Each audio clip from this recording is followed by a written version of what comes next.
Welcome back to the Andrew and Ian Show. I'm Andrew Surwick here again with Ian. Hi, Ian. New year.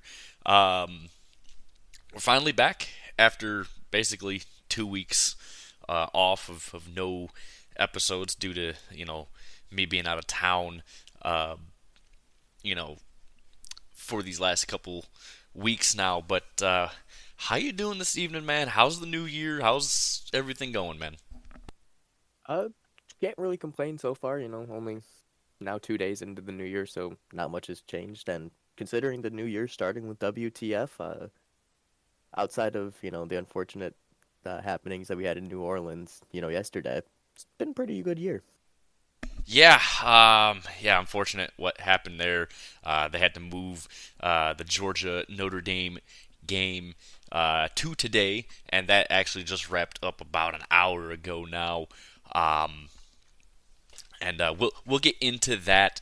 But let's get into um, basically everything that had happened um, since since we last had an episode, which was the right before the playoffs started. So let's get into that. The first round, we had number 7 Notre Dame hosting number 10 Indiana. Notre Dame dominating that game 27-17. As expected, Indiana got exposed as the frauds they were, and Notre Dame kind of made a statement like, "Hey, we're a real team this year. Don't count us out yet." Yeah, and that's exactly what Notre Dame needed to do is after that Northern Illinois loss, everyone's pretty shaky on them, and they went through the rest of their schedule pretty damn well. And even still, people were like, all right, because they're not in the conference and they don't play that conference championship game, that's where people start to look down on Notre Dame because of that lack of that game. If they would have played another conference or played a conference schedule in a conference championship game, I feel like people would have been more accepting of them. But like you said, they did exactly what they were going to do, expose Indiana as the frauds they are and cement themselves in the playoffs. Yeah. And then that following Saturday, we had the other 3 games. We had number 5 Texas hosting number 12 Clemson. Texas won that one 38-24. And honestly, it's kind of just what we expected. Clemson looked terrible against any ranked opponents that they played this year, especially obviously in week 1 against Georgia. But they got better as the year went on, but they never played anyone. And then you get to the SMU game in the ACC championship, and you just you had a huge lead, you almost blow it to an SMU team, which I genuinely do believe that SMU is inferior to Clemson in every single way, and you still almost blow it. It didn't bode too well, and yeah, Texas obviously a huge first half to comfortably win that game. And expect that is pretty much exactly the best way to sum that up. I mean, yeah, sure, Clemson put up a fight and they did end up putting more than 20 points on this Texas defense. But at the end of the day, Texas was in control for most of this game. And I mean, yeah, like I said, Clemson put up 24. Texas put almost 40 right back on them. And that's just the difference in talent there. Yeah, and look, we know Texas's offense isn't that great, and we can get into that, in a little bit here. But Clemson's defense, we knew it was a problem going into this one as well, and they just couldn't handle it. Then we had number 6 Penn State host number 11 SMU.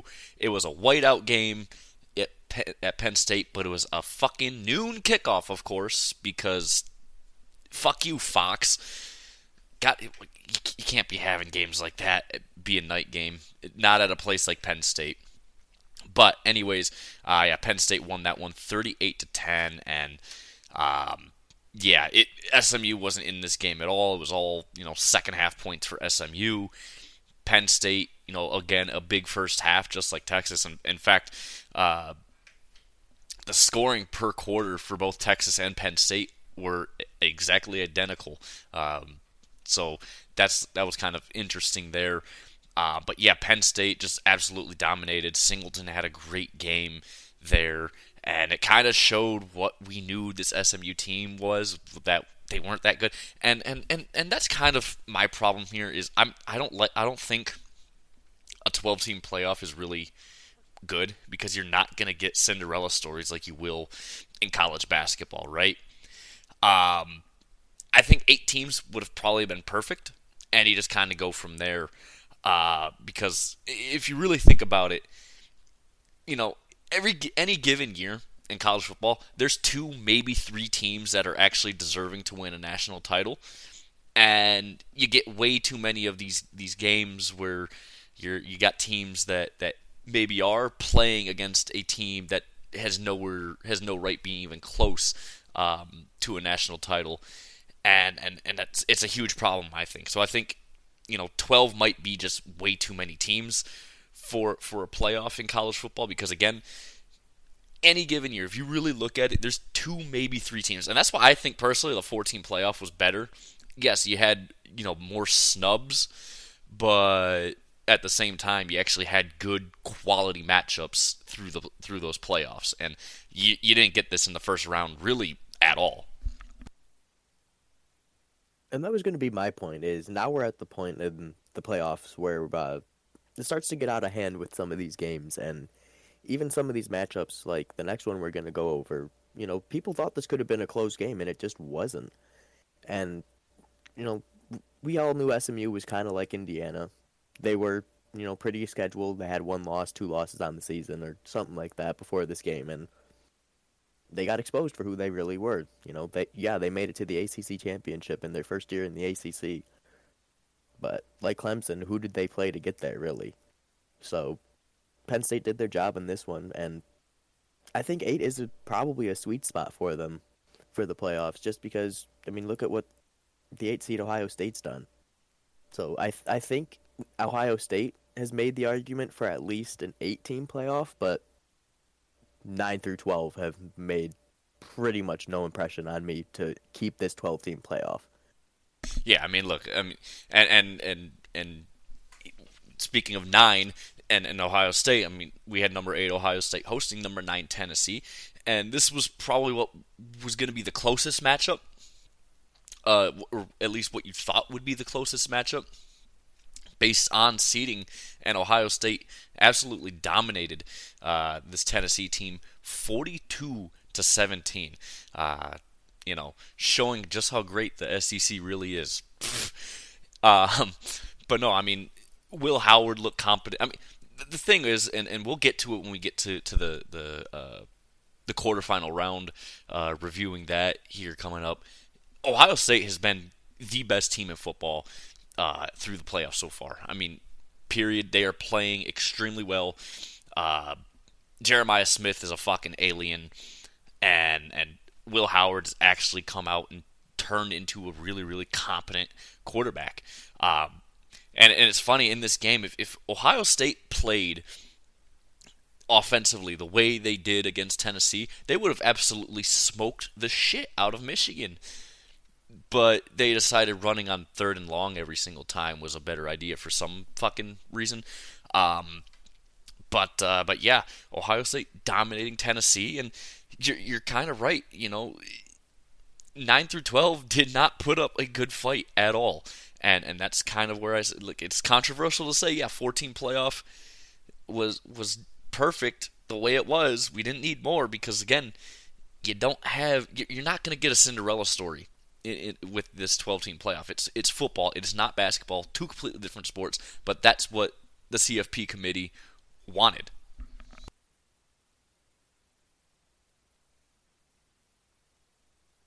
I think you're muted.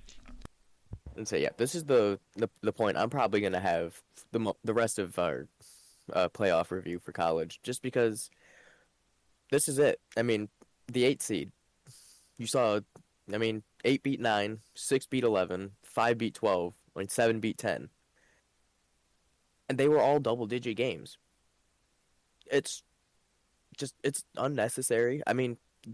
It's fun to experiment, but at the end of the day, for a conference, especially in Tennessee's case, for a conference where you're coming from and you're touted as the hardest conference to play in, and then a blue blood of supposed a lesser conference just smokes you.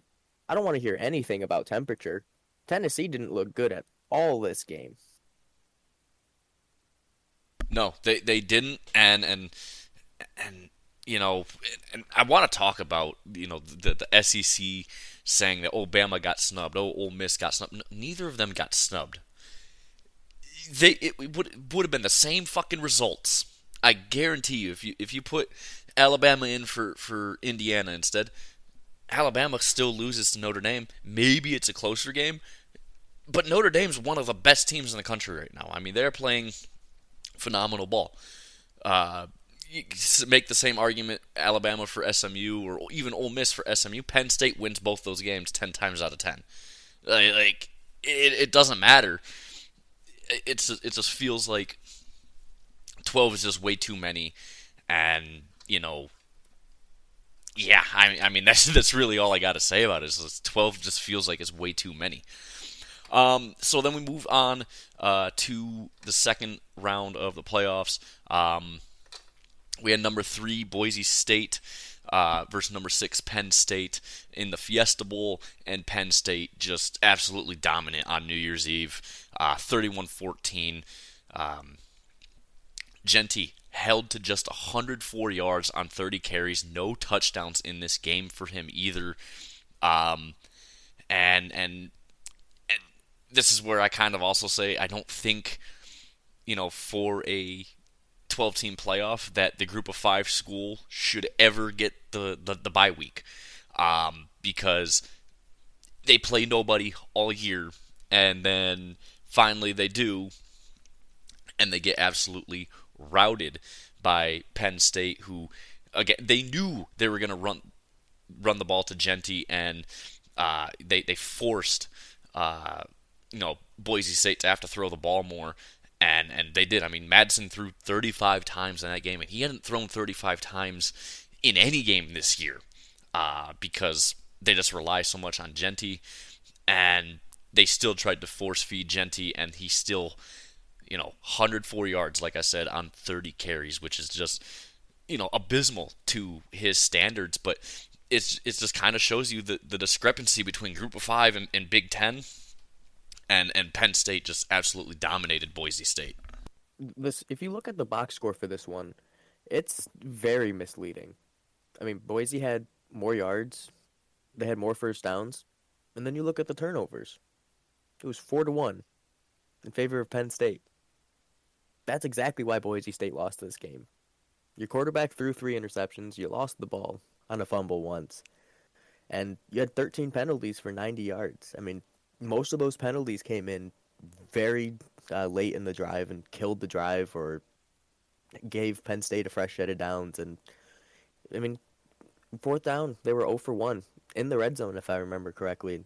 If you can't score in the red zone, especially when you're down like they were, because it was 17-7 going into halftime, and that's all but game over at that point because Boise didn't score more than 7 or 14 points. Yeah, I mean, look, and I will say, just because, again, I want to really reiterate the point. I do not think the Group of 5 team, who from whatever conference it is, I don't care, they should never get the bye week again in this system, because you get mismatches like this. I mean, and yes, it's nice to get Group of 5 some representation, right?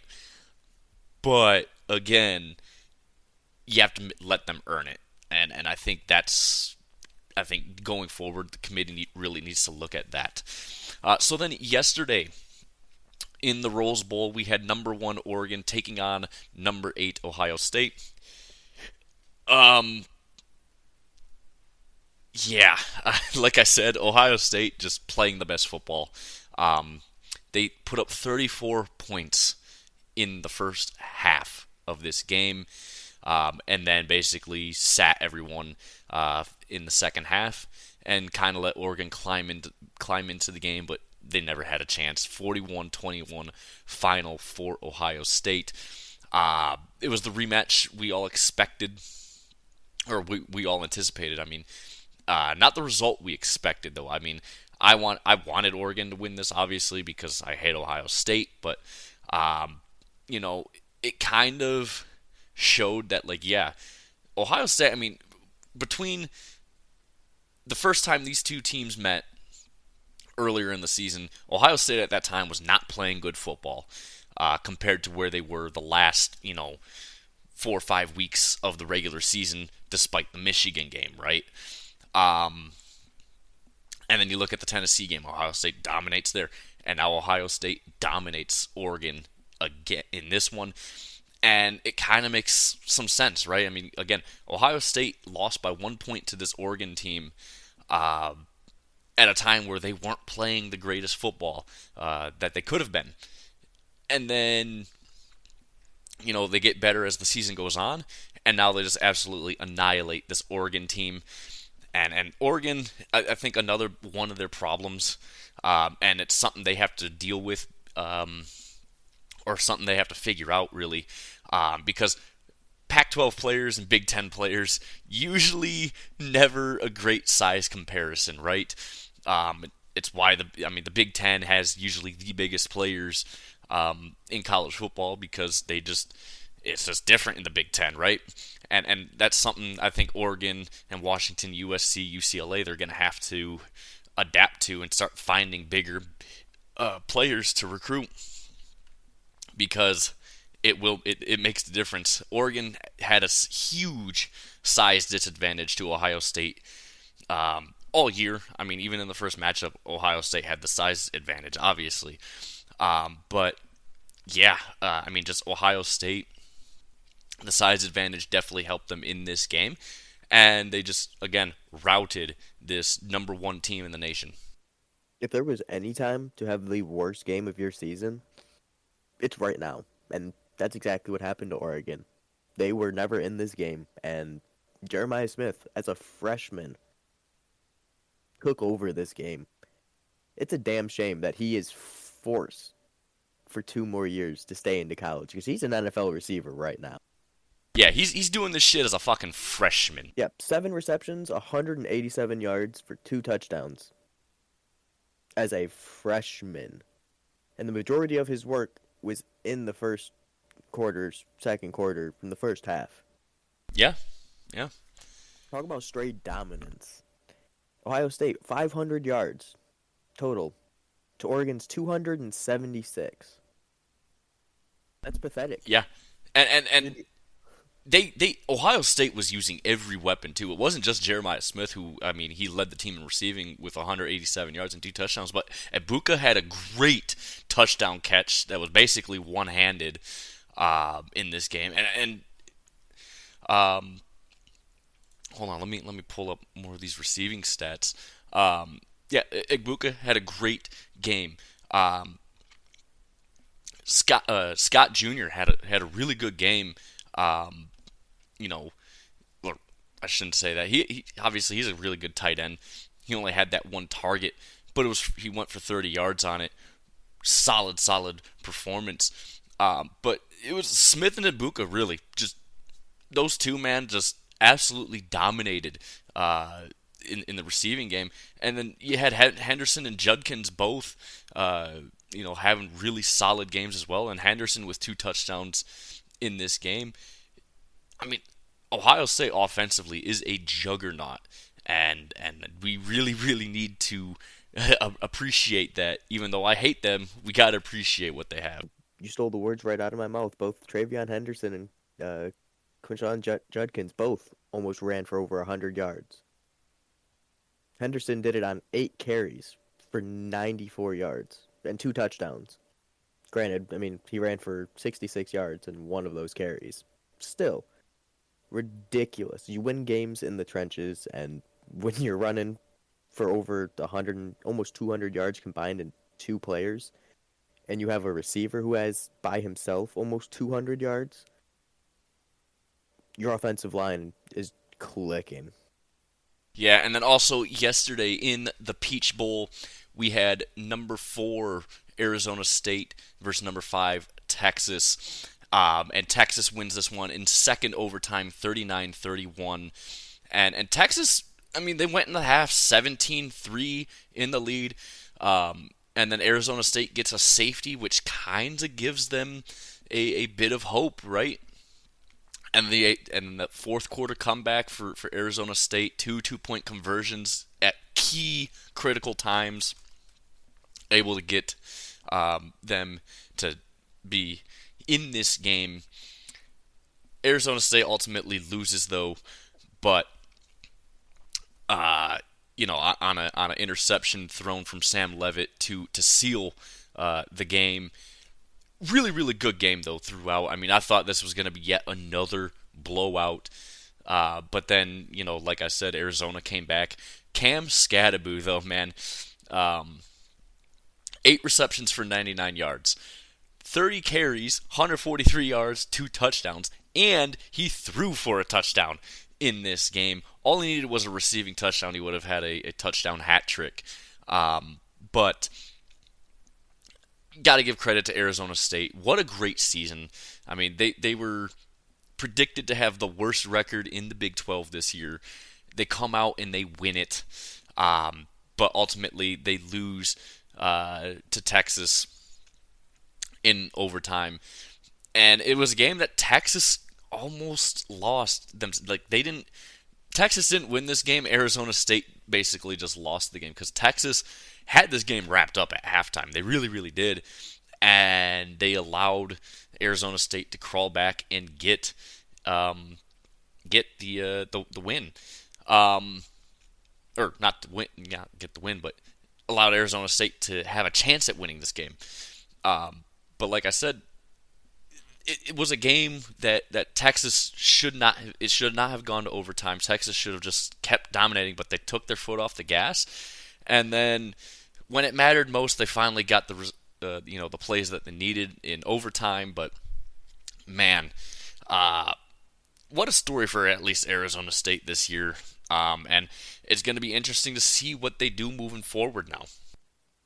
And that's the thing, everyone picked them to be like dead last in the Big 12, and here they are taking, one of the better teams in the SEC to double overtime. A lot of people were, upset, they don't deserve the bye. They don't deserve the bye. And, a lot of people were like, the Big 12 didn't deserve to be in the playoffs and blah, blah, blah, blah. Arizona State changed everyone's mind after this game, I would say. And Texas, you got some problems at kicker. He hits those 2 kicks. You hit those 2 kicks, you don't go to overtime at all. But Auburn, who had been solid all year under pressure, yep, exactly. And he correct, and that's exactly what you don't want to see if you're Texas. You win this game, and your kicker missed those kicks like that. That was key into letting Arizona State get back into this game. And like you said, Cam Scadaboo, that touchdown pass he threw was on 4th down. Yeah. So they went for it on 4th down. And they said, yeah, fuck it, let's run a halfback pass. And it goes 42 yards for a touchdown. Yeah, I mean, look, Scadaboo's awesome. What a player. He's hard to tackle. I mean, he's the type of running back that I like, where he just powers through you, man. He's so difficult to tackle, just because he just has all that leg strength, man. It's not necessarily that he's elusive, and he can be. It's just he's just so strong, just like Ashton Genty is. Really, I mean, he's a very, very strong runner. And so that is going to lead us to our last game, which just, again, ended about hour and a half ago now. Number 2, Georgia. Number 7, Notre Dame in the Sugar Bowl. Notre Dame wins 23-10.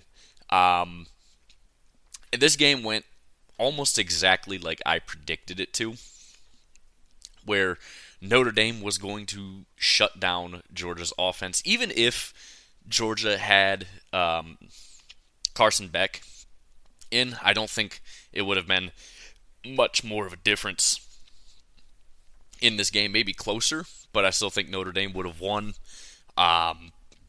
but Georgia did everything I predicted them to. Not being able to stop Riley Leonard, not very strong against the run game, really all day long, and Notre Dame holding this Georgia offense to very few to Georgia standards yards. Stockton obviously led the game in passing with 234 yards and a touchdown in this one, but Notre Dame, they are not a good offensive team, but defensively, they proved how great they are. Multiple forced fumbles that ended up helping Notre Dame. I mean, you had the one that they recovered inside of the Georgia 10-yard line that went for a touchdown immediately. And then they also had a kickoff return to start the second half. And that kind of really sealed the deal. Georgia just could not move the ball much against Notre Dame. And yes, Notre Dame couldn't move the ball much against Georgia, but they got the plays they needed. And even though Georgia's offensive line was much bigger than Notre Dame's defensive line, the speed and skill of Notre Dame's defensive front has to really, really be appreciated, because they were able to just absolutely destroy this Georgia offensive line, which is really, really good. And this game was exactly how I predicted. Again, like I said, Georgia couldn't stop Riley Leonard. They weren't that good against the run, and the results spoke for themselves.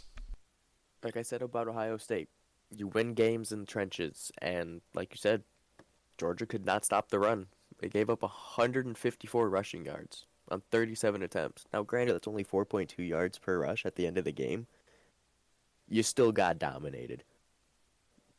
Quarterback Riley Leonard only threw for 90 yards in this game. He ran for another 80 on 14 carries. They did not stop Riley Leonard at all. And 2 turnovers. Maybe this game is better for Georgia, but who knows with the way that defense for Notre Dame was playing. And like I said, special teams getting in there as well with that kick return coming out of the second half. And they scored 17 points in the span of 54 seconds from the end of the first half to that kick return touchdown. If they don't beat you with the offense, they'll beat you with the defense and special teams. And that's exactly why Notre Dame is where they're at right now. Yeah, and look, the times when Notre Dame put up huge amounts of points, it was against teams with very, very bad defenses. They are not a very good offensive team. They're a hell of a defensive team, though, and that mattered a ton in this game. And, they lead the FBS in takeaways and turnovers and turnover margin, and for good fucking reason. I mean, you saw it on display today. They did a really, really good job of forcing fumbles out and then also jumping on them immediately. And that it is a skill set that many people don't talk about. Is that, yeah, you have to jump on those fumbles immediately, and that's one thing Notre Dame does very, very well. And it's going to be interesting going forward here in the playoffs for when for these next few weeks, especially for Notre Dame against Penn State. That's going to be a really, really good game. And then Ohio State and Texas. And we'll preview those next Thursday, because those are on Thursday and Friday next week to settle who will play in the college football national championship game. So we're going to turn on over now to the NFL, and we're not going to go through every single game from the last 2 weeks, because that's, we'd be here all day trying to review 32 different games. I'm not trying to do that, right? But we are going to preview this weekend's games, but we are going to talk a little bit about just kind of some highlights, I guess, over the last couple weeks. And mainly, Steelers and Ravens are they're very close to each other. They could potentially get. They're both fighting for the division championship this week. Just gonna be, Steelers need to win and the Ravens need to lose for the Steelers, and then if the Ravens win, then it doesn't matter what the Steelers do. They're a wild card team. Um, and yeah, the NFC West is still, well, the wild, wild West. Actually, no, it's not. The Rams have secured the division, so I take that back. Tampa and Atlanta still at odds with it. Um, Philly clinched their division as well. Obviously, Kansas City, they clinched it a while ago. But the first year of Harbaugh, uh, the Chargers a go from a 5-win team to a 10-win team, and they make the playoffs. Denver, outside looking in right now in the AFC. But yeah, no, Denver, they are they're in the playoffs right now, but if they win, they're in. The Bengals, they're 8-8 right now. Same with the Dolphins. They potentially could get into the playoffs here, depending on what happens this weekend. But they would need both those teams would need Denver to lose to even have a chance. But yeah, the last 2 weeks for the NFL has been interesting to say the least. Lot of upsets, a lot of interesting games. Um, and yeah, so Ian, let's just get right into previewing this week's games because we have some very, very interesting matchups ahead of us this week. We have the Ravens hosting the Browns, and this spread is like a college spread. I have never seen a spread in the NFL this big before. 20.5 points favorites on Saturday afternoon. The Ravens are over the Browns. I I have a hard time thinking, in the NFL you're gonna get, it's hard to win by 20 or more points in the NFL. I'm gonna take the Ravens this week to win, because they need it to try and get that home field advantage in the playoffs. I don't think they're going to cover that 20 and a half, though. I think, you're obviously not going to have many guys, sitting in this game. But I find it hard to believe that you're going to see Baltimore win by 21 plus. So I'm taking the Ravens to win. They ain't covering that 20 and a half. I'm going to take the Ravens to win and cover. The Browns are starting Bailey Zappi against the Ravens. That's all I need to know. I mean, that's fair. Like, I would, yeah. Oh, but waving the white flag on that one. Right. I mean, the Browns have literally nothing, but I just don't see. It's so hard to win by that much in the NFL, and I just don't see it. And then, depending on what happens in this game, if the Ravens win, the Steelers, you might as well just start resting guys. The Steelers host the Bengals. The Bengals, a 2.5 point favorite in this one. Look, the Steelers, if the Ravens end up winning this game, you just rest your starters. You can't win your division, so you're going to be a wild card team. So you might as fucking well. Bengals, they're fighting for their playoffs. They need to win, and they need Miami to lose and Denver to lose to have a chance here. So I'm going to take Cincy to win. I think they also cover that 2.5. I think because the Ravens will win against the Browns, Steelers might just say fuck it and just start resting guys. And again, also the Bengals fighting for a playoff appearance. they're going to be hungry and they're going to want to win this game. So give me the Bengals to win and cover that 2.5. I think the Bengals win this game regardless of if the Steelers are sitting their starters or not. I don't think the Steelers' offense is enough to, even against the Bengals' defense, I don't think they're going to do enough to really get anything comparable to what the Bengals' offense is going to do, especially if you sit everyone. Now, at the end of the day, like you said, the thing for the Bengals is they need the Broncos to lose. They need Miami to lose because they lose I believe it's the conference record tiebreaker to the Bengals. That's it sucks to rely on other teams, especially when you have a, an all but MVP year from Joe Burrow, and he's thrown for almost 500 yards or 5,000 yards this year. If he throws for 359 this game, he's got it, and I think he can do that.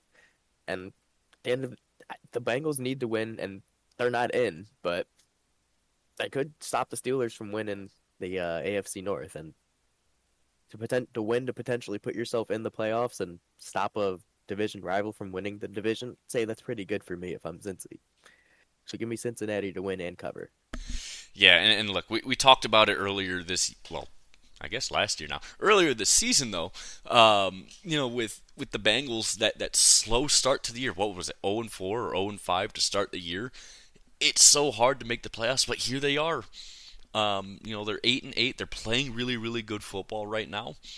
They're And 1-4. yeah, 1-4 to start the year, though. I mean, it is very hard to make the playoffs when you start that way. But they still have a chance. It's an outside chance, but it's still a chance. The Falcons host the Panthers. The Falcons a 7.5-point favorite in this one. The Falcons obviously had benched Kirk Cousins. I'm pretty sure that happened before, before our last episode. But either way, I don't remember if we talked about that or not. Either way, Michael Penix is your starter for Atlanta. Atlanta's been pretty okay with him. I mean, he hasn't been super, super impressive, but you kind of expect that out of a rookie. But he's been doing a lot better than what Kirk Cousins can do. The Panthers blow, even though, yes, Bryce Young has been playing some good football lately. It's just, who cares at this point, right? Falcons also fighting to make the playoffs right now and win their division. They get a win this weekend, and the Bucks lose. The Falcons will make the playoffs. Otherwise, get ready to learn, golf, buddy. But I'm going to take Atlanta to win. I think they'll also cover that 7.5. I mean, the Panthers blow. This is an easy win, I think, for the Falcons, and they need it. If they hadn't imploded like they did earlier this year, they'd probably be already locked in to their to their division, and they'd be, securely in the playoffs right now. But they're going to need the push, and I think they're going to get that this week. This is a great matchup for the Falcons to at least give themselves a chance to make the playoffs. So this is one of two NFC South matchups that we gotta watch because obviously they both play lesser teams and the Bucks play the Saints. So both of these teams could realistically win their games, and we could still see Atlanta miss the playoffs just because they have one more loss. But I would like to put it out there that I had my doubts about starting Penix because I believe he did uh, get named the starter before our break, and I made a comment about how I don't know if I would trust a rookie in this situation, but he's doing a lot better than Kirk Cousins is right now. He's not throwing 3 picks and losing you the game. So for right now, if they're going to let go of Kirk Cousins and let Penix start for the next year, I think you give him this experience and ride it out, and that's what they're doing. I think they can more than easily beat the Panthers and beat them by more than 7.5 because Bijan is a monster at running back. We know what he can do, and even in the passing game, he's capable of busting a short pass out and get it down the sideline and take it to the house. So it's not just Drake London and all of them. And sure, Kyle Pitts is still all but non-existent on that offense, but they're not using tight ends for anything but blocking out there, pretty much. Yeah. The Cowboys host the Commanders. The Commanders a 6 point favorite in this one. The Commanders, they're basically fighting Green Bay for seeding, even though it's either for the 6 or the 7 seed. It doesn't really matter. Either way, the Eagles have their division locked up, and the Commanders will obviously not be able to pass either the Lions or the Vikings, depending on who gets the 5 seed between those two teams. And oh boy, that's going to be fun to preview here coming up. But the Commanders, they're going to obviously, even though, yes, they would like to be a much higher seed than the 6 seed, the highest they can get is number 6. But it doesn't matter, right? I feel like the Commanders are probably going to rest guys here. Cowboys, they're just kind of playing for pride at this point. I'm going to roll with the Cowboys to get the win here. I don't expect the Commanders really to, try and push for, better seeding. It's just, again, they're fighting for a 6 seed. And at that point, you're never going to host a playoff game when you're a 6 or a 7 seed. So you're never going to have home field, right? But again, like I said too, Cowboys, I think they're going to try and play for some pride here. I'm going to take the Cowboys to get the upset win here and finally get another win at home this year. And I think that was going to be my point of emphasis too, because, like you said, all of the wild card teams are locked up in the NFC. The only one you get potentially swapping is, do you have the Buccaneers or do you have the Falcons winning that division? Because we know the loser of the Lions Vikings is still going to be in the playoffs. They're going to be the first 14 win team in the wild card in history. But, at the end of the day, Washington, you need to sit your starters, especially Jaden Daniels. Yes, he's a rookie. Yes, you want to get him as much experience as you can. He got you to the playoffs his first year. Give him a game of rest. Keep him into the playoffs. Like you said, they're not hosting a playoff game barring absolute chaos breaking out and somehow the 6 seed is the higher seed remaining. But I don't see that scenario happening. But if it does, it's a hell of a way to start the year for 2025. But I'm also going to roll with the Cowboys. I think they want to end that season on a high note. They're not getting a top 5 draft pick. They're at this point, it's it's an ego thing. You don't want to go 2-7 at home, so you want 3-6 is better than 2-7. I think that's what it's going to come down to. The Packers host the Bears. The Packers a 10-point favorite in this game. The Packers, they're in that fight with the Commanders to settle the 6 or the 7 seed. Honestly, though, I think the Packers are kind of in the same boat with the Commanders, where it's just like, yeah, we're gonna rest our starters because no matter what, as a 6 or a 7 seed, you're not going to have a home playoff game, right? 5 seed has a chance, but outside of that, the 6 and the 7 seed never have a chance unless weird things happen and they, but. I think for the Packers, they're in the same boat as the Commanders, but they are playing the Bears, and I think that kind of matters. I think the Packers will still win. I don't think they cover that 10, but I think the Packers will still win because the Bears, they're the Bears. They're so bad, and also the Bears are 0-7 on the road this year, so might as well make it a perfect 0-8. I'm with you because even if the Packers bench the starters, Malik Willis is more than capable behind Jordan Love, and he proved that when Jordan Love went down earlier in the year that he can still win games. So I'm going to roll with the Packers. I don't think they cover that 10, but the Bears, like you said, why not just make it 0-8 and be the opposite of the Lions, who were perfect on the road this year. The Titans host the Texans. The Titans, a 1.5-point favorite in this game. And if you're wondering why the Titans are favored over the Texans, it's literally because the Texans already said they're resting a bunch of starters, and that's to be expected. They already won their division. They already They're not going to get the 1 seed.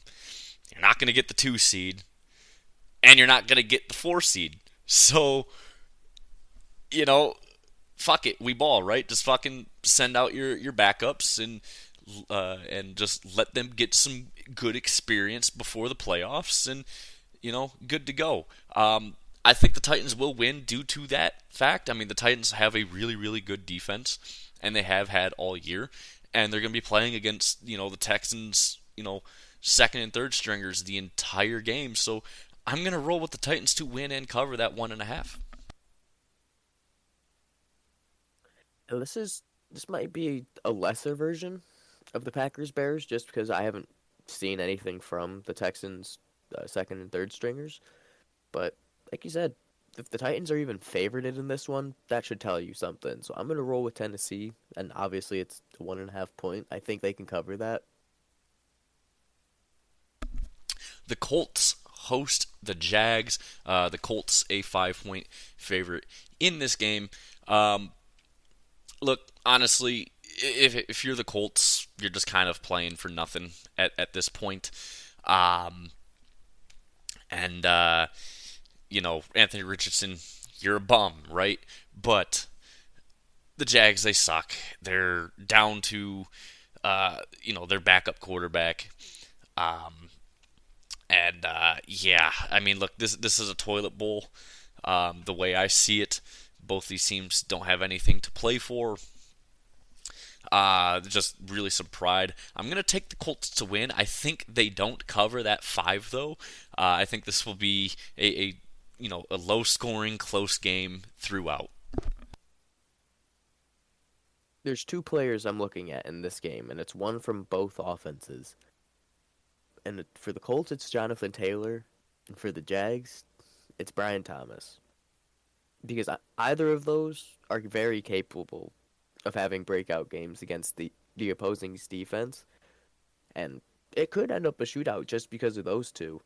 But it could also just end up to, amounting to what a toilet bowl should be at the end of the year with both of these teams. And the Colts are kind of like the Cowboys, and you know, losing doesn't necessarily help their draft position all that much because they still have 7 wins on the season, and there's a lot of teams that don't.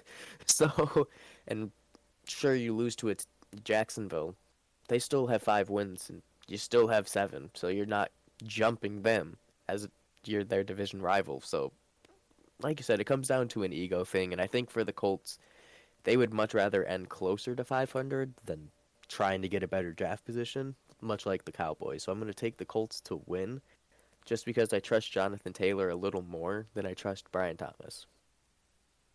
Yeah, I do trust the Colts a lot more.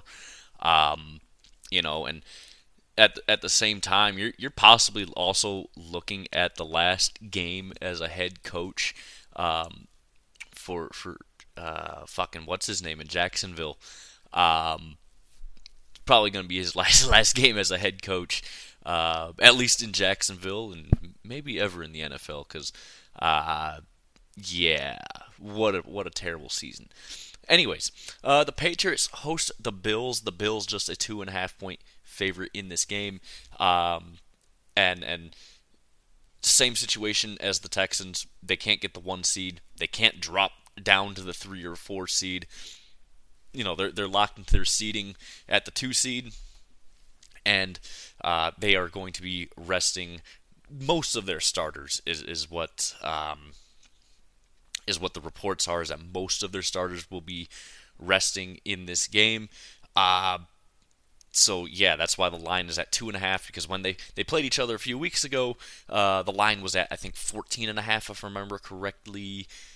Yes, 14.5 was that line the first time they played each other. But now that, they can't get the 1 seed, but they also can't drop below the 2 seed, you might as well rest, guys. So I'm going to go with the Bills here to win.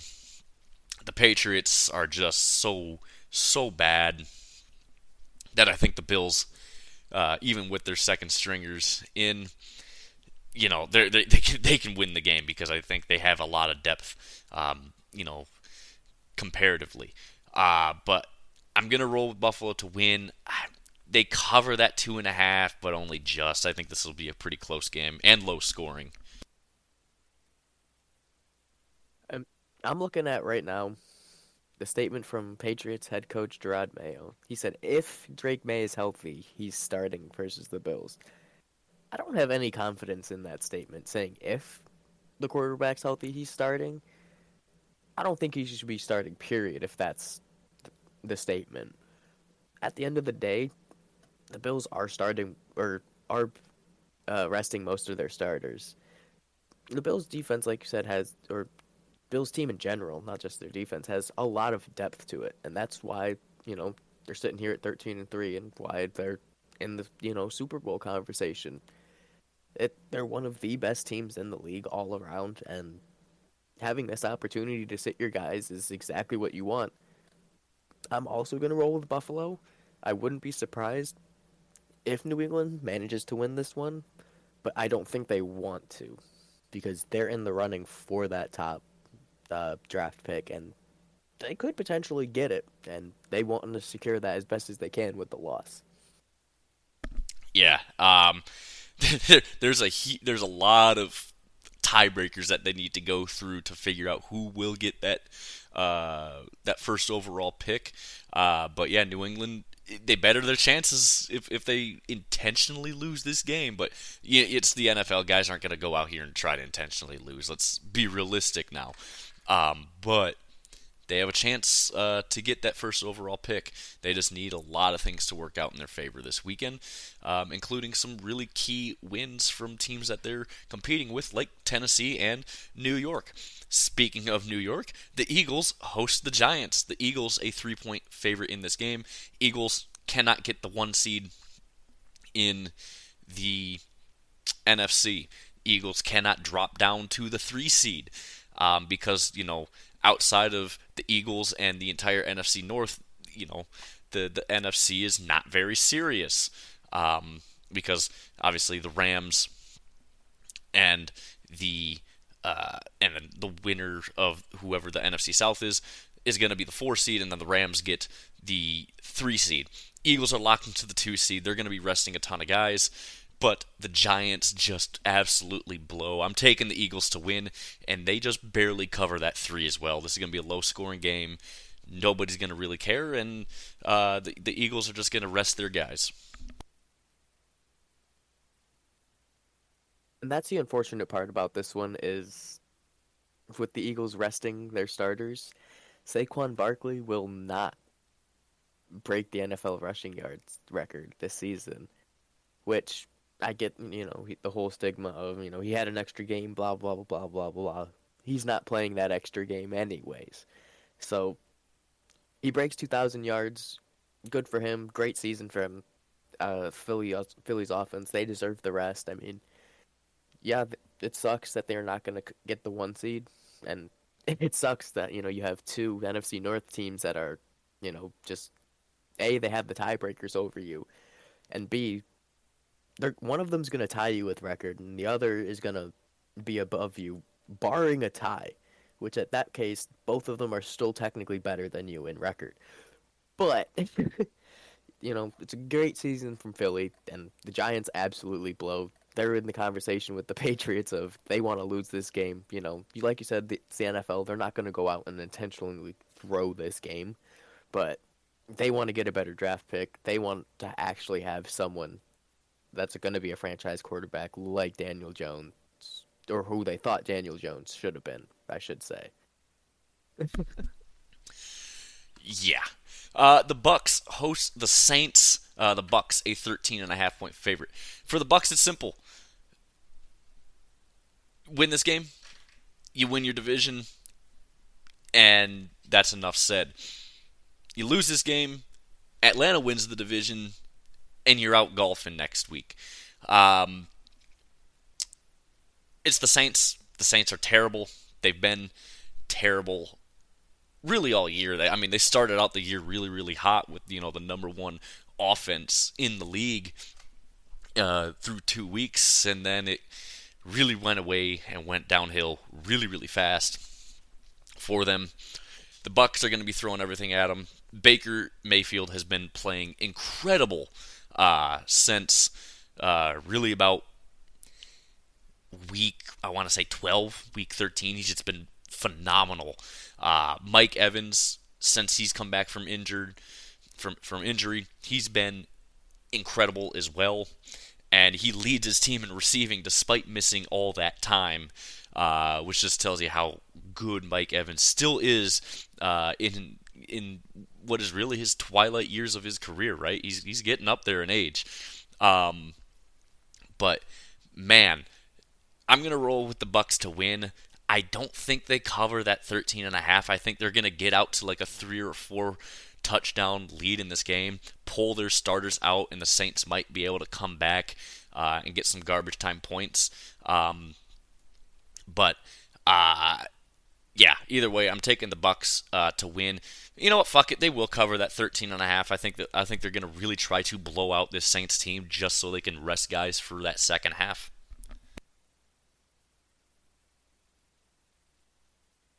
The big point of emphasis for this one is Mike Evans, and will he get that 1,000 yard mark? And an interview from Baker Mayfield was he said that he cares more about it than Mike Evans does right now. And if the quarterback cares more about you getting that passing yard record than you do, you better be ready to catch some balls because he's going to be throwing your way and he's going to help you get that mark and continue that streak. So I'm with you. I'm looking at the Bucks to win and just lay the hammer down in the first half so they can rest their guys. And I'm looking at Mike Evans possibly having over 100 yards in the first half, just so he can hit 1,000 yards. Yeah, I think he will hit 1,000 yards. It's just a matter of you know how long is he going to be playing in this game, right? I think that's going to be kind of their thing. The Broncos host the Chiefs. The Broncos, a 10.5 point favorite in this game, and I'm rolling with the Broncos to win. I think they also cover that 10.5. The Chiefs are resting everyone. They're locked into the 1 seed, so it doesn't matter to them. Broncos fighting for their playoff chances. They win this game, they're in. They lose, they're possibly out. Just depends on a lot of things. If the Bengals win, which I believe they will, yeah, the Broncos have to win this game. And I think with the Chiefs starting basically their entire second string, yeah, I think the Broncos win this game handedly. Carson Wentz, that's who stands between the Broncos and the playoffs right now. It's not Patrick Mahomes. It's not the Chiefs starters. It's the Chiefs backups. I think Carson Wentz is a very beatable quarterback, and Bo Nix, as of this year, has been pretty damn good. He started off pretty rough, but much like the Chargers, they have a new situation. Not necessarily the exact same situation. Sean Payton had a year. Still, new quarterback, and Sean Payton did his thing yet again. Broncos are one game away. They have a 500 record secured or better, and one win is all it takes to knock both Cincinnati and Miami out of the playoff hunt. I think they get it here. I don't know if they cover that 10.5, just because if they do get ahead enough, they might start resting their starters, and the Chiefs could catch up, but I think the Broncos do win this one. Yeah, maybe the Broncos will start resting guys towards that second half, especially if they have it kind of locked up against this Chiefs second string team. I think you'll see them start to rest guys too. But yeah, I think either way, Denver, they're in a must-win situation to keep their season alive. And Bo Nix has had a great year, and Sean Payton has really unlocked him as the season's gone on. And I think you made a good point about that. You know, But yeah, I think either way, the Broncos are going to win this game. They probably cover that 10.5 too. I think that's kind of going to be the same situation where they're just going to blow the Chiefs out in the first half, and then rest guys in that second half just to, eliminate any sort of risk of injury heading into the playoffs. The Raiders host the Chargers. The Chargers just a 4-point favorite in this game. Uh, the Chargers not resting all their starters in this one, which is kind of weird. But at the same time, I kind of get it because if they lose this game, Denver, I believe, could overtake them in playoff seeding, and they drop to the 6th seed instead of being the 5 seed. And the 5 seed, like I said, has a chance to get um, you know, a home playoff game, just depending on how things shape out. But I'm gonna go with the Chargers either way. I think this Raiders team they just suck so bad. Uh, Offensively, they can't do anything. They're down. Obviously, Max Crosby, he's been out for the last few weeks now with injury. Um, and I think the Chargers overall have a much better team here. They are going to rest some guys, and I feel like if they get out to a nice lead at halftime, you're going to see them basically rest their starters the rest of the game. I'm going to roll with the Chargers to win, and I do think they cover that 4 as well, with that said. You said it. The Raiders are out Max Crosby, and they have been for a little bit, and that's going to be it. The Chargers are not resting all of their starters, and that's going to be the difference here. And once they get to that lead, they're going to rest them all, and that'll be it. So if the Chargers do end up losing that game, it'll be because they rested their starters after they got comfortable. But it's not the worst in the world. You're still in the playoffs, and all you do is you either go from playing the Bills, because I don't think they pass Pittsburgh if Pittsburgh wins or loses. I don't know the tiebreakers with all of that. I mean, the Chargers win this game, then they pass Pittsburgh for that 5 seed. But if all three of them end up with 7 losses, I don't know how that will shake up. But regardless, I'm going to take the Chargers to win, and I think they cover that 4. But I wouldn't be surprised if it drops to a 3 and they don't end up covering. I wouldn't be shocked either if that line moves more towards the Raiders before Sunday afternoon, just because I think the Chargers might start resting more and more guys, depending on the things that happen in the games before them. But anyways, the Rams host the Seahawks. The Seahawks a 6.5-point favorite in this game. Rams are resting all their starters. They won their division. They can't climb up anywhere else in seeding, but they obviously can't drop into the wild card seeds. So they get one guaranteed home playoff game. Seahawks just trying to end the season on a high note here. I think the Seahawks win. I think they also cover that 6.5. Because I think the Rams are going to be just resting guys in this game, not risking a lot of starters. And yeah, so give me the Seahawks to get the win here. Yeah, this is pretty much it, right? I mean, this is what you wanted if you were Seattle, albeit you wanted a chance to play for a playoff spot and not be eliminated prior to this game. And you got your chance, except you got eliminated before this game. And that's the really shitty part. But at the end of the day, you don't really get to play spoiler either. You're not helping your draft pick chances. You're not really doing anything by winning this game. You're just like, all right, cool, we beat a bunch of second stringers. You lose this game, and it's, all right, you lost to a bunch of second stringers, and you didn't deserve to be in the playoffs anyway. But Seahawks don't deserve to be in the playoffs regardless. They don't have the record for it, and they don't play like they want to be in the playoffs anyway. I'm still going to take them to win just because they've been a really good away team this year. They're 6-1 on the road, and sure, they might be without Kenneth Walker, but they're playing the Rams second string, third string, and that'll be the difference. Yeah, I think that'll be the big difference there. Is that they're just playing that Rams second string for the most part anyways.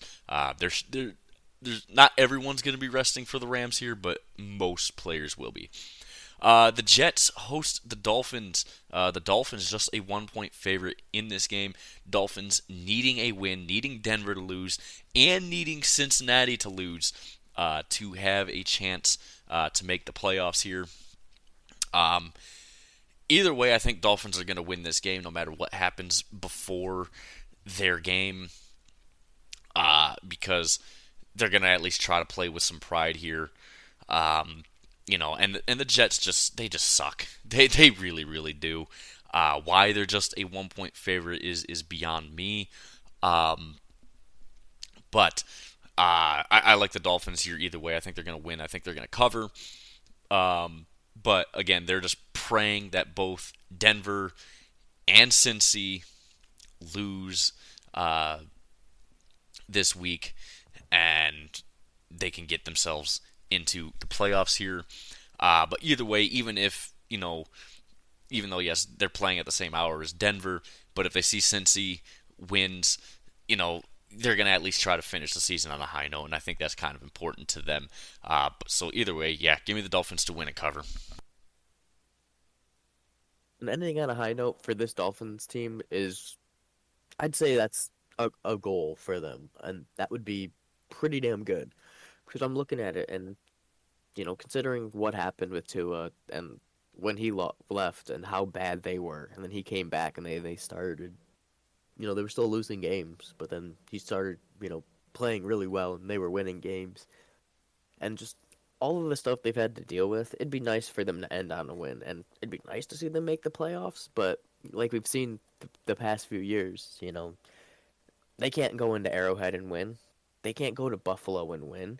They can't play in the cold. So them making the playoffs would just be a waste of a playoff spot in my eyes. But if they had, the potential to do it and they had the record and they had, the wins to do it, then by all means, they've earned that spot. But having to rely on two other teams to lose and yourself winning is it's not worthy of a playoff spot in my eyes, and it just sucks to say. Yeah. The Cardinals host the 49ers. The Cardinals a 4.5 point favorite in this game. These teams really, I mean, they're out of the playoffs. They don't really care. It is what it is. Sort of game for both these teams. I like the Cardinals though. I mean, yes, it's the Devil's number, but the Niners are so banged up that I don't think it's really going to matter. Also, Brock Purdy, he's a fraud. Give me the Cardinals to win. They don't cover that 4.5 though. I think this is going to be a pretty close game because the Kyler Murray effect that kind of has an effect on this game. But I think just because of the Niners' injuries, they just have too many to make up a huge difference here. So give me the Cardinals to win. They just do not cover. And that's really the key here for the Niners is they're just too banged up, and Josh Dobbs is starting this game, not Brock Purdy. So another injury right before the last game of the season, and that's exactly what they didn't want to see, regardless of, they knew they weren't going to make the playoffs, but, they have a higher draft pick. They're one of the few teams that has less than 7 wins, or not one of the few, but there's a decent chunk of teams that is less than 7 wins. They're not going to have a top 5 draft pick, but they should have a top 10, and that's pretty damn good. So if you lose this game, that all but secures it, and it fucks a division rival out of a better draft pick who, by beating them, I believe the Niners get the tiebreaker over them, so they would lose draft position to the Cardinals, and that's not what you want. So I'm going to roll with the Cardinals to win. I also don't think they cover that 4.5 just because, like you said, the Kyler Murray experience, it does exist, and it's not quite like the Jameis Winston experience, but it's kind of a lesser example. Yeah, I mean, again, it's Kyler Murray, so you know. And then lastly, Sunday Night Football game, possibly game of the year outside of the Super Bowl because it's the Super Bowl. Detroit hosting Minnesota. Both these teams 14-2. Winner wins the division. Winner gets the 1 seed. Loser gets the 5 seed because yes, for a 14-win team having a wild card spot is unprecedented, right? I mean, it's never happened in NFL history where you had a 14-win team not even win their division. It's never happened, right? Detroit comes into this game a 3-point favorite. Um, it's for all the marbles. Detroit will be sending it like no other. Detroit super banged up on defense though, but Alex Anzalone might be back in this game. He had a limited practice yesterday. He had a full practice today with the Lions. So there's a very good chance he could be playing in this game. That said, he's still on IR. So, you know, there's still a chance that he plays, but it's a very limited chance, right? The Vikings are mostly healthy, you know, and that's going to benefit them a lot. The defense is obviously super beat up. You have 7, starters on IR or just out for this Lions defense, and you have a lot of backups that are also on IR. You got a lot of third and fourth string guys on this defense right now. This is going to be a very high scoring game. The total's at 56.5. I am taking the over on that because I feel like it's going to get out of hand offensively. Obviously, the Lions have the best offense in the league. It's what's going to be most important for the Lions in this game is the turnover battle, because you can't, especially in the playoffs, you can't win games solely depending on winning the turnover battle. You have to actually get actual stops and play defense. But I don't see this Lions team that struggled to stop a bad, beat-up 49ers offense stopping this Minnesota offense, which is 10 times better and has the best wide receiver duo in the NFL between Justin Jefferson and Jordan Addison. And Sam Darnold's been playing really well this year too. I think this is going to be a close game. It's going to be high scoring. I'm going to roll with the Lions. I think just their offense is going to be unstoppable, as it has been all year. It's just I think it's going to literally come down to time of possession, and the Lions do a very good job of that. They're going to have to get out to a lead early in this game and just keep scoring touchdown after touchdown after touchdown and hope that defense can get a couple actual stops when you need it, and the Lions will win. I think the Lions win. I do not think they cover that 3. I think it's going to be a 2-point game or even a 1-point game by the end of it. The bold take. And I'm going to echo that. I don't think they cover that 3. This is going to come down to a walk-off field goal by Jake Bates yet again. And it's going to be to win by 1 or 2. It's not going to be to win by 3. You're not going to have a tie game at any point in this game, late in the game, where, you have less than 2 minutes and this game's going to be tied. If it is, then we might be looking at tie territory, because that's something for Minnesota you don't want. Because to lose your division, to lose the 1 seed on a tie, because you don't have the tiebreakers, would be the most disheartening thing to witness.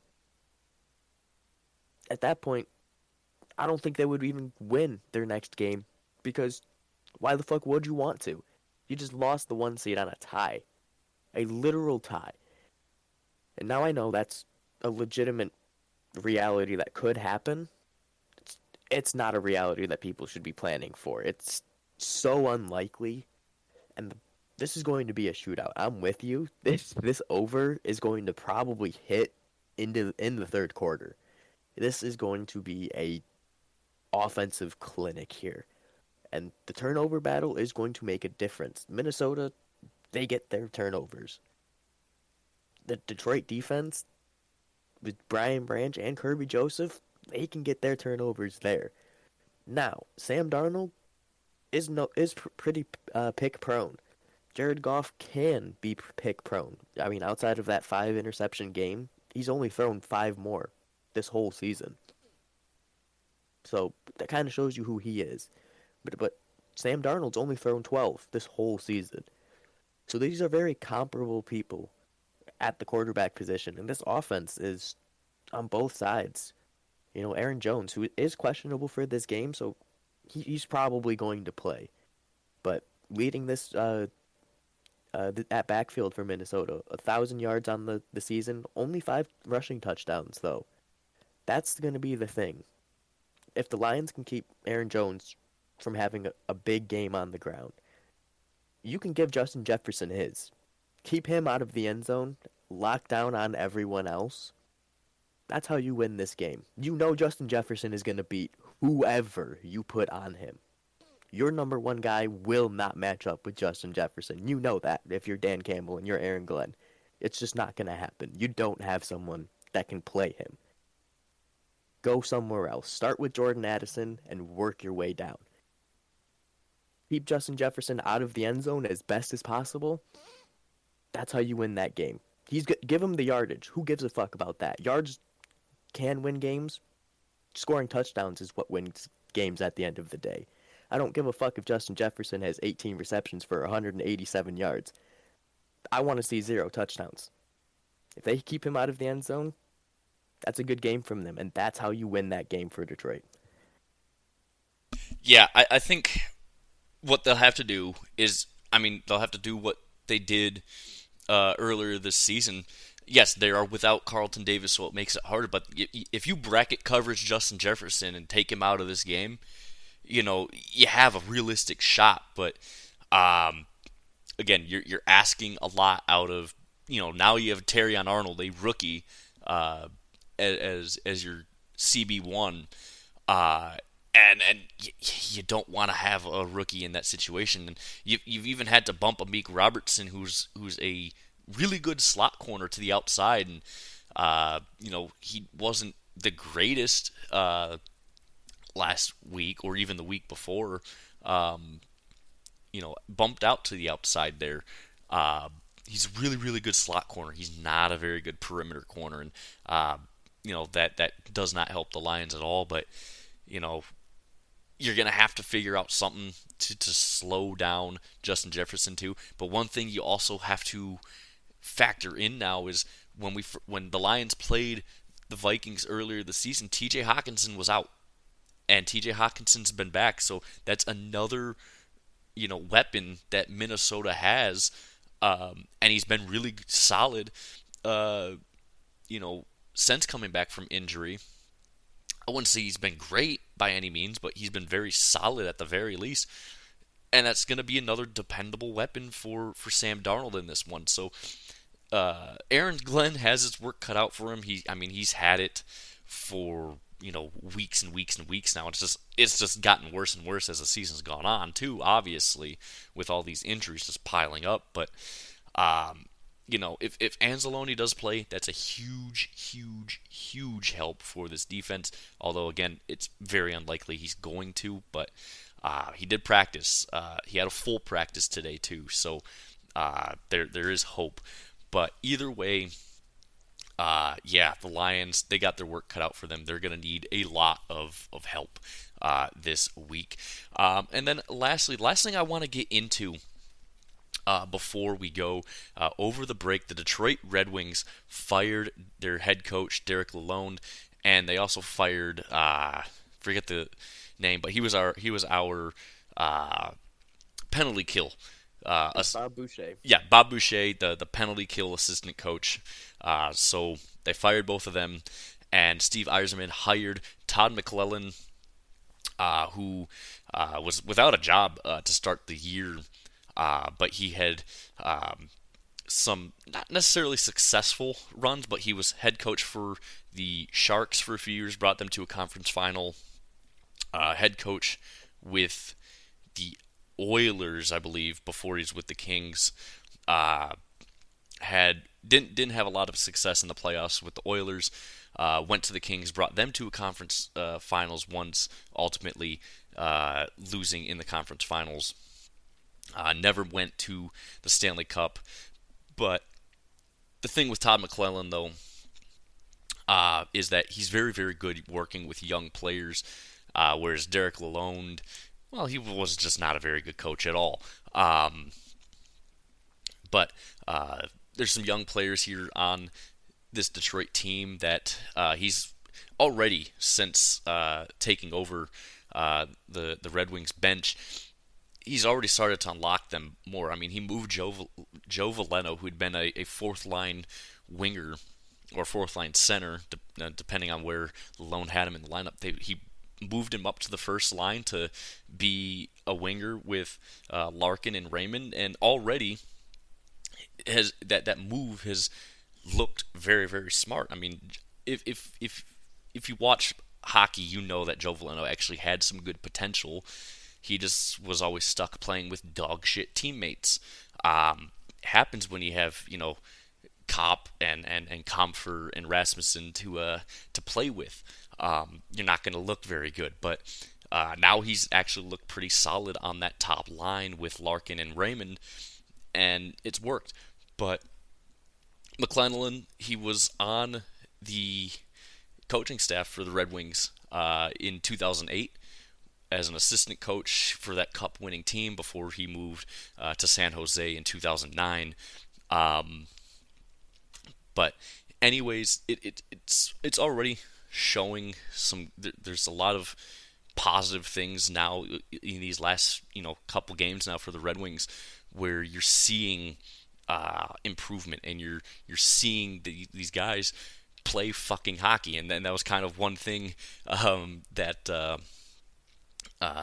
was kind of reported out of a Red Wings practice, his second practice with the Red Wings as head coach, yelling at his guys to just play fucking hockey, right? And if you looked at it, and if you look at how they were playing with Lalonde, and you just look at these, even though it's a small sample size, they don't look robotic like they did with Lalonde. They don't look stiff, if that's the right way I want to phrase that, but they just don't look. They look more fluid as a team, and I think McClellan has already made some big improvements to this team. Like I said, also bringing Veleno up from the fourth line to the first line has really, really helped. That top line start producing points again. He's changed the line combinations up a bit. He did pair Sherratt back with Seider, but and that hasn't really benefited Seider, but it at least gives you a little bit more depth having Edvinsson back on that second line pairing with Petrie, which again doesn't help Edvinsson out at all, but it's at least something there. At least gives you a little bit of depth having your two young star defensemen there. But Ian, your thoughts on just McClellan?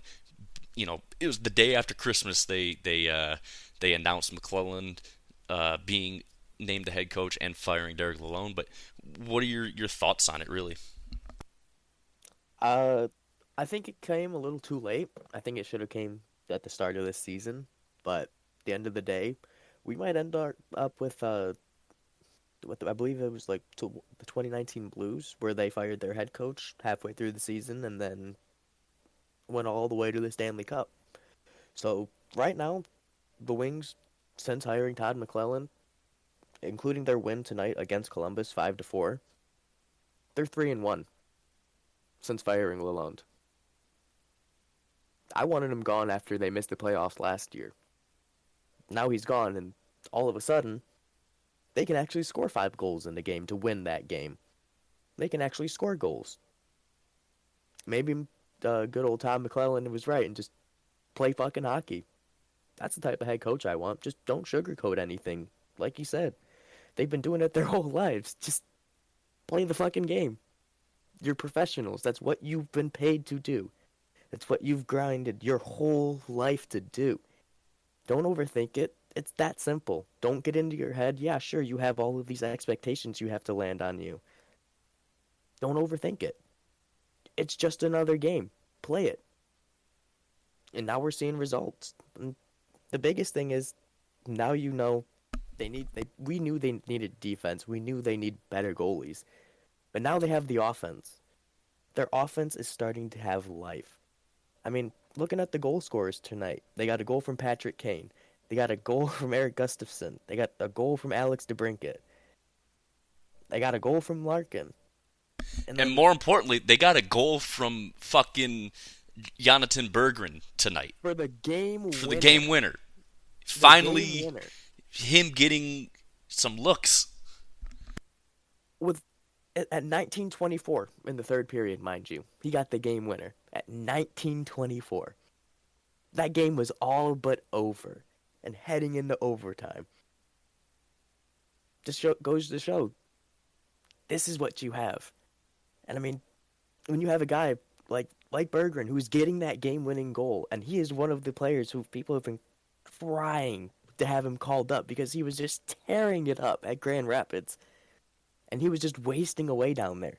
Now he's getting these opportunities, and he has a head coach who can motivate him. Who knows what we're going to see? He's at 6 goals on the season now with that game winner. Let's see what we got. Yeah, and I'm not going to count the Toronto game because he only had literally that morning skate on the 27th there in that 5-2 loss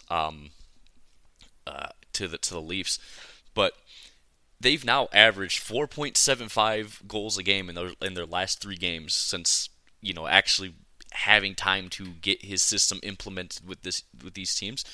4 goals, and then tonight 5 goals to win, compared to what the Wings were averaging at 2 goals a game, just a tick over 2 goals a game, which was second lowest in the league. Yeah, that was. I think his system has already started to bear fruit of what this offense really truly can be with him as head coach there. I agree. I think it's a little too late. But there's still an outside chance. You're seeing more production offensively now out of this team. The defense is still giving up a lot, but ultimately, you know, I think being able to at least score goals gives you a better chance than not being able to score at all. And that's, I think going forward for the Red Wings, positive. So even if, they have a huge deficit to make up to make the playoffs, even if they don't make it, if they can at least climb back into the conversation, I think it's a successful hire. Jesus fucking Christ. And then also, lastly, Ovechkin came back from his injury over it was sometime just after Christmas, and he came out first 2 games back, 2 goals. He scored another one tonight. He's now 24 goals away from breaking Wayne Gretzky's all-time goal record. He missed 40 days with a fractured leg. Came out. He's come out swinging. I think 3 goals in 4 games now for Ovechkin. He's gonna break the fucking record this year. Like, plain and fucking simple. Yeah, I mean, you said it. The way he's come off of this injury, like 3 goals in 4 games, is absolutely absurd.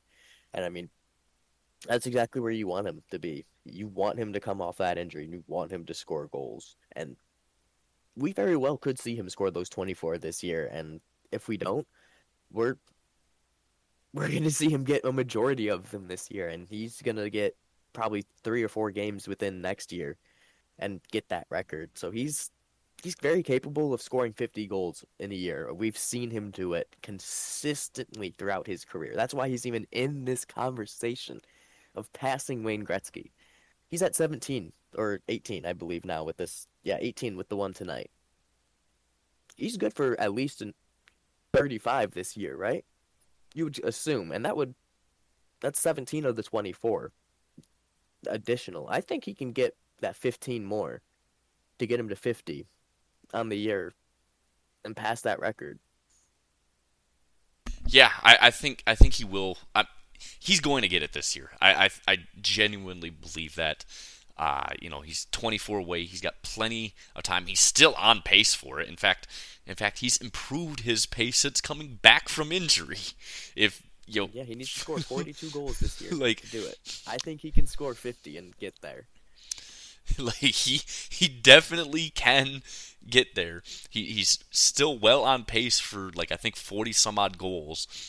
And again, he's improved his pace since returning from injury, which is absolutely incredible. And you just love to see it. All the Canadian fans are freaking out. They're like, no, that record needs to stay with the Canadian player. Well, suck my dick. He's fucking better than Wayne Gretzky at goal scoring. Womp, womp. But Something the Russians are actually good at. well, the one Russian that's actually good at shooting things. Anyways, that's gonna wrap it up for us, guys. Tuesday we'll review everything from Week 18 in the NFL and go over anything other big news related in sports. So yeah, rate, review, subscribe, help us out. Let us know what you guys want to see more of. Of course, check out our YouTube page. Follow us on Twitter or X at the Andrew and Ian Show. Thank you guys again so much for listening. Happy New Year, Merry Christmas, Happy Holidays, all those good things from us. We're glad to be back in the new year with you guys. So yeah, thank you guys again so much for listening, and we will see you guys on Tuesday.